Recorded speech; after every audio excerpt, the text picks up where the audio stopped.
Vladimir Putin built his war on one assumption: Russia has more men than Ukraine.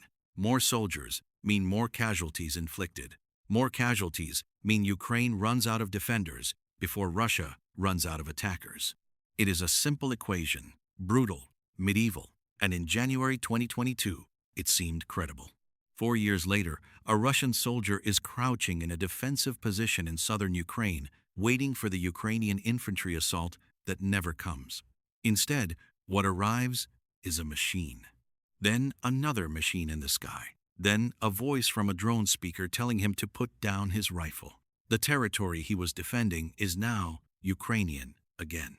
And not a single Ukrainian soldier was put at risk to take it back. Putin's war was built on the mathematics of human bodies.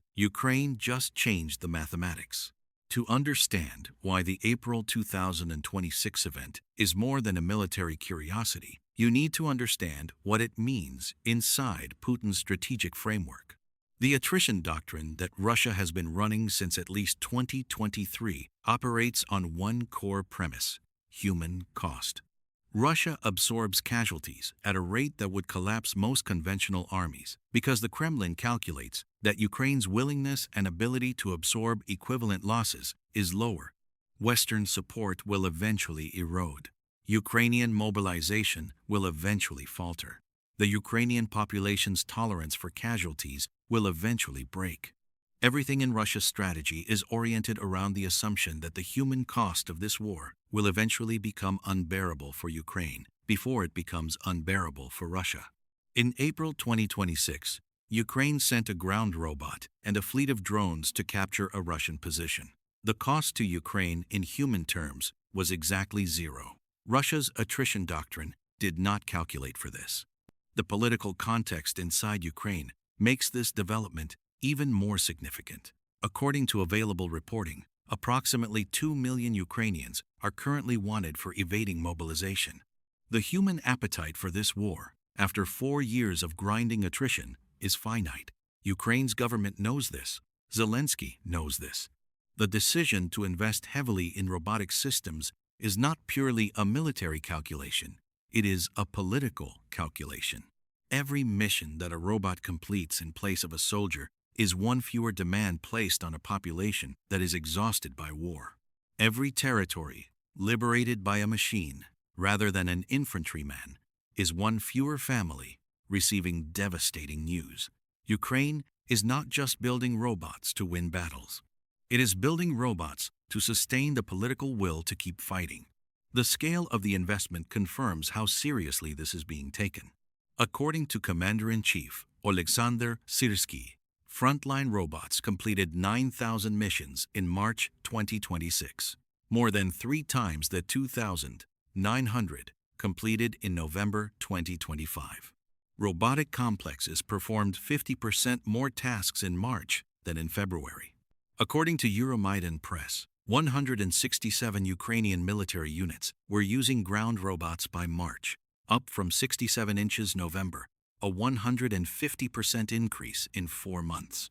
In Zelensky's own accounting, robotic systems have been involved in 22,000 missions over the last 3 months, each one representing a scenario where a robot went into danger instead of a human. That figure is not incidental. It was delivered by Zelensky personally, with emphasis, as a political statement about what this technology means for Ukrainian lives. Quick note: you're watching Iron Brief. If you haven't subscribed yet, now's the time. The psychological dimension of the April operation matters as much as the tactical one.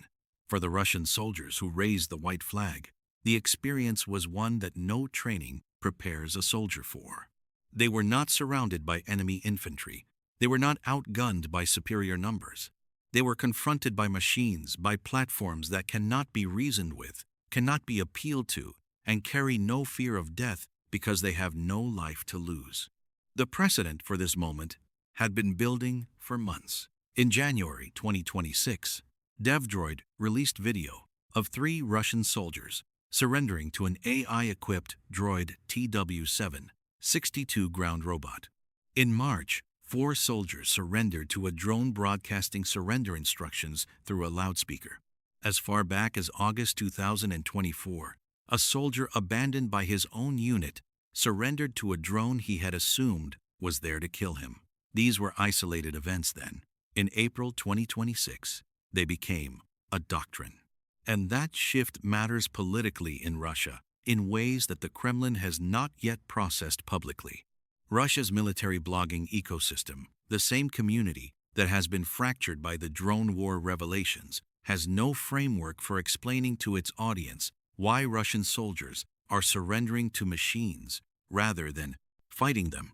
The propaganda architecture that Putin has built around the war requires Russian soldiers to be heroes, enduring hardship in service of a legitimate cause. A soldier who surrenders to a robot fits neither archetype.